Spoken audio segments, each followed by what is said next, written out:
Hall of Famer on the line here, Billy Williams. How you doing today, Billy? I'm doing fine. How you doing, Robert? Hey, what's going on, Billy? Too much. That's exciting times in Chicago in sports, huh? Unbelievable. Did you I watched the basketball game last night, three overtimes, and of course the Blackhawks lost, and out at Wrigley Field we lose the ball game. What were you watching, Billy? The Cubs, the Hawks, or the Bulls? It was back and forth, but I stayed with the Cubs a little longer. And, I saw him lose that game last night. Yeah, you know what? Believe it or not, I was I had the pitcher-in-pitcher, right? And I've got the Bulls on the left and the Cubbies on the right. I'm a huge Cub fan. Yeah. So, it was kind of coincidental how when Heinrich tanked that lay-in, remember? I don't know, in the third overtime. Right. If he would have made the thing, it would have given us a 3-point lead, and it probably would have, we could have breathed a sigh of relief a little bit. I know it. That's how those games been played, though. I know. As soon as he tanked games. Yeah, as soon as everybody, you're talking about playing the champions of last year. And all of a sudden, the Bulls is playing right there with them. On the Game 7, so this is great. The Bulls start playing good at the right time. They sure did. That's what we got to do next year. Yeah. As the Chicago Cubs, after winning 97 ball games, you go into playoff, and the last couple of years, about a week and a half before the season end, we kind of hit a sour note. What do you think of the Cubs this year? What's going on? Well, it's a good ball club. I spent 6 weeks with them out in spring training, and I saw some good things going to happen this summer. I know that in the past 2 weeks, I'd say we've only played 21 baseball games, and I imagine, the big guys, haven't played in about 5 of those games because Ramirez been hurt, right? Lee been hurt, and of course Bradley, who's going to be outstanding for the Chicago Cubs this year, going to have a terrific year. He's a good player, good hitter. And right now, we're not hitting on 8 cylinders. And, of course, the bullpen is, not throwing strikes. Last night when Marmol came in the ball game, you can't walk nobody that time of the baseball game. And this is what he did so well last year. He didn't do that. So, we're not swinging the bat real good to make the mistakes that we're making now. Last night we had a ball that hit the Lee. And Lee threw to Theriot at second base, and he missed the ball, and I think that opened the floodgates last night.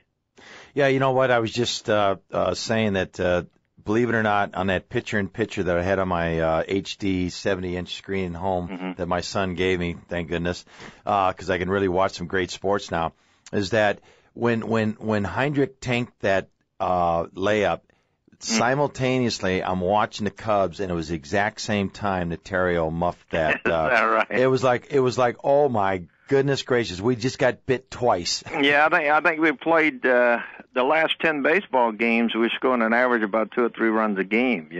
Is it the cold cold weather? weather? You can't win baseball games like that. We have several guys not swinging the bat real well. We have our Rookie of the Year last year. He having a little tough time. Soto's having a tough one. On the plate, and of course. You look forward to him coming out and having a good year. I'll tell you one thing, though. I'm really, really excited this year what happened with Fukudome. He's swinging the bat real well. Darn right. He plays in the outfield. So he's turned this season around. I know that he had a pretty decent season the first of the year last year, but he kind of tailed off at the end. But, let's hope he could put both halves together. The season, obviously, we haven't got off to the great start that we wanted. We're playing, we're below 500 now. We're 10 and 11. What's really surprised me a little bit is how well St. Louis is playing. You think this is going to continue for the rest of the year, or is it just St. Louis? Well, this is St. Louis. Everybody count them out every year. They do. Terrific manager there, and LaRusso. But anytime you have the first baseman Pujols on your ball club, that's right. You can't count him out because he's a terrific hitter. And I think in the last couple of games, what is his name, Ankle? Ankel, he swung the bat real well, and he drove in some big runs for him. So they got a pretty decent ball club. I know in spring training we looked at them, and they didn't have all the pitching together.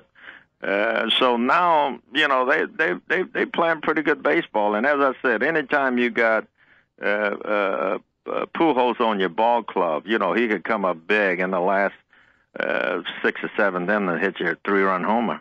It's amazing how one guy can carry a team like that, and I love the way he plays. He comes to play every day. Happens to be my wife's favorite player, by the way. Well, you have a guy like that, and the guy's hitting behind him. The guy hitting behind him is having a terrific year too.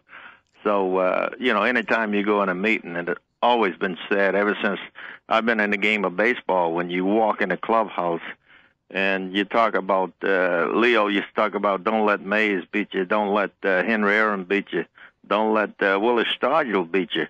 But if you have somebody hitting behind those individuals, because you know they're going to be on base, and this is how you got to pitch. But there are times when you got a guy hitting behind him, Pujols, you got to pitch to him. So it's tough. It's tough. Billy, did you hit in front or behind Ernie? I hit in front of Ernie. When I came to the big league in 1959, and of course, 61, I was the Rookie of the Year, and I hit in front of Ernie. I hit third most of my career, simply because I was one of those guys could get a base hit. Mm-hmm. I had a little power to hit the ball out the ballpark, and when I walked in the clubhouse, my name was posted in the third slot because that's where Leo wanted me to hit. And that's a good spot. But I was in front of Ernie, and there were times I was in front of Ron Santo. Who would you bat third in the Cubs lineup? Who would I bat third? You got Bradley. When he starts swinging the bat real good, I would love to hit him third, because what happened, he puts the ball in play, he hit the ball to left field or right field. Plus, he's a switch hitter, and he doesn't run that bad. When he's third place hitter, you bring in a left-hander, he could switch over to the other side. But, he hit over 300 last year because he didn't do anything but DH. But this year he's going to play some baseball game, but he's a pretty good hitter. Yeah, you know what? I really hope he gets completely healthy, because it still looks like he's gimping around out there a little bit. Is that how it looks to you, too? Well, the other night, when I watched that ball game the other night, and, of course, when he was playing right field and they came in on the ball, and he was kind of limping, and, I was in the clubhouse, and I talked to him. I said, you can't, you hurt your team when you're like that. You got to be healthy. That's and right. Anybody, he coming over here, he want to prove that he's worthy of the contract he got here. He want to play for Chicago Cubs. And I think the one thing that he did was trying to get back in the lineup a little bit too soon. I like from the, Leo used to always say, you ready today? I give you tomorrow. You're going to play tomorrow. He always give you that extra day. I like that. To make sure. Yeah. Who was your favorite manager to play for? Well, I just mentioned his name, Leo DeRosa. He was a guy that he was tough, but he was honest. We had a lot of fun with Leo. Because when he came over here, we didn't have a good finish in the National League. Matter of fact, we finished 8th that year, and I always said Leo came over and said, "You're not an 8th place ball club." Certainly we wasn't, because we finished 10th that year. But after that particular year, Robert, we start playing real good baseball. That's when 1966, we trained in Long Beach, California. And that was the same year Leo taking a ball club, and of course the trades were made. He made Fergie started that particular year, which incidentally, we're going to retire Fergie and Bill Matlack's number on Sunday, and it should be a nice ceremony. But he went to San Francisco and got Bill Hands and Randy Huntley, and we were standing behind the batting cage, the Reb, in Long Beach, California. And Kenny Holtzman was doing batting practice. And I tell you what kind of sense of baseball Leo had. And this kid was playing Double-A baseball. He was pitching in Double-A baseball. And Leo said, "Kenny Holtzman, this kid could win in the big league right now." And he did. He won 8 games for us in, 69. And he was just he made some trades. He made some decisions that every year after the end, after we finished 10th, we was always second. We was always second, not first, second or third, but we were right there knocking on the door. Knocking on the door. We're speaking with Billy Williams, Hall of Famer. Came in the league, I see here, 1959 for the Chicago Cubs. Had a batting average of 290, 426 home runs, and 2,711 hits. Wow, I tell you what. You know, when you're left-handed, do you play golf left-handed, by the way? Yes, I do. There you go. I know we've played that little slice. I know we've played in a lot of golf outings together, and I always enjoy your company. But what is it with the lefties at the plate? They always have that. If you are a real pure hitter like you were, they always call it, you know, of course, your nickname, you know, Sweet Billy Ray, yeah. Williams, Sweet Billy, you know, and of course with Junior, same way. When you lefties hit that ball, it seems so smooth. It's different than right-handers. I think because so many people are right-handed, I think when you see a left-handed hitter, everybody wants to be a left-handed hitter, and the ball actually, there's a lot of right-handed pitchers. You know, and the ball always tailing into you. Okay. And most of the time, you see a good left-handed hitter. There's exception. Most of your left-handed hitters are low ball hitters.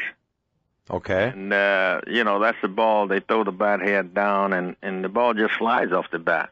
And so you have some left-handed hitters, like the guy the other day.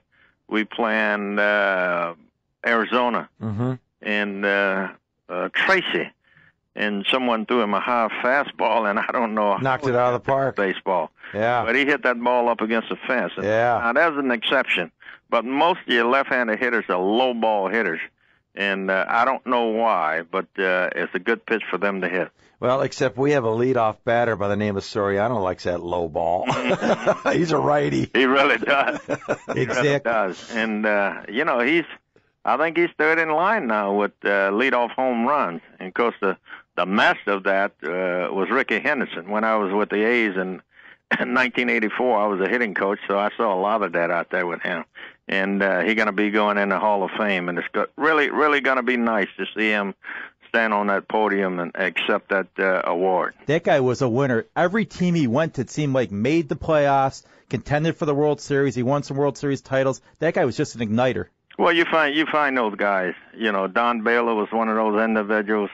Reggie Jackson was one of those individuals, and Dave Henderson, I think, was the name. Everywhere those guys went, you know, they won the World Series. And here, Ernie and I played 18 years in the big league, having good years in the major league, and you know, the only thing we have is wearing a Hall of Fame ring. We don't have a World Series ring. Exactly. I mean, you guys were enjoyable to watch. I mean, Don Kessinger said you were the best hitter day in, day out he ever saw. He said it was unbelievable. He said you hit all the time. Well, I had a good teacher. A lot of people don't know. I think I've mentioned several times when I was in AA baseball, Ronnie and I, because we seemed like everywhere I went, Ronnie went. Everywhere Ronnie went, I went. Not Ronnie Woo Woo. Ronnie Woo Woo. We had a good hitting coach down there by the name of Rogers Hansby.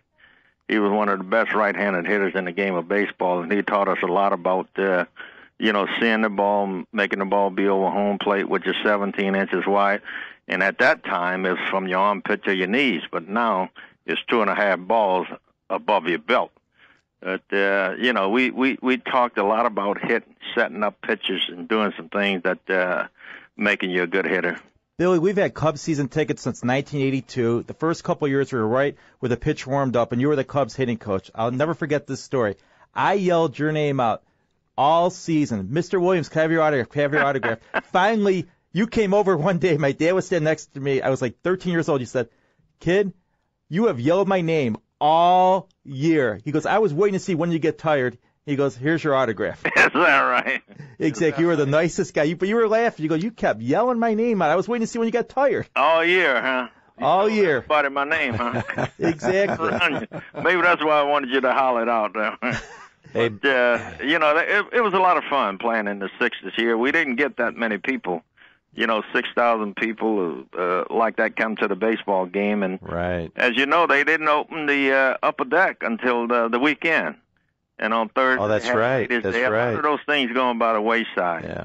But, you know, it's really exciting out there. It's a tough place now to get a ticket, but it's been some exciting baseball in the last 10 or 12 years for the Chicago Cubs.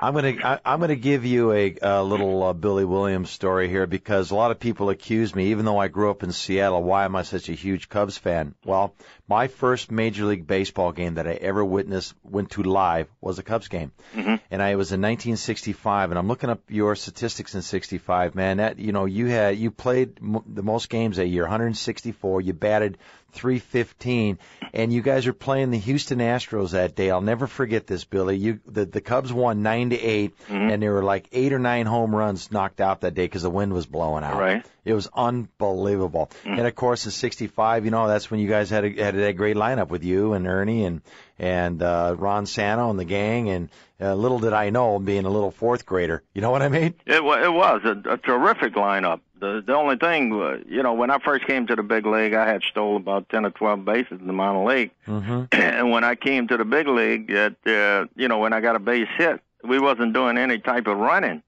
And Ronnie hit 30 home runs. Ernie and I hit 30 home runs. But we scored a lot of runs, but we didn't win baseball. Didn't win baseball games. Yeah. No hands start pitching. Yeah. And going back to that game, I think this was at Houston. We played Houston. And, you talk about that game. I don't know whether it was a game, but it was an exciting day that day because I went 8 for 8 in a doubleheader. Whoa. That was exciting to me. Wow, absolutely. One of the terrific days. Hey, real quick, we're up against the clock here on a break, but did you ever want to manage, Billy? At one time I did, Robert. When I first got out of the game, Dallas Green, he was coaching here.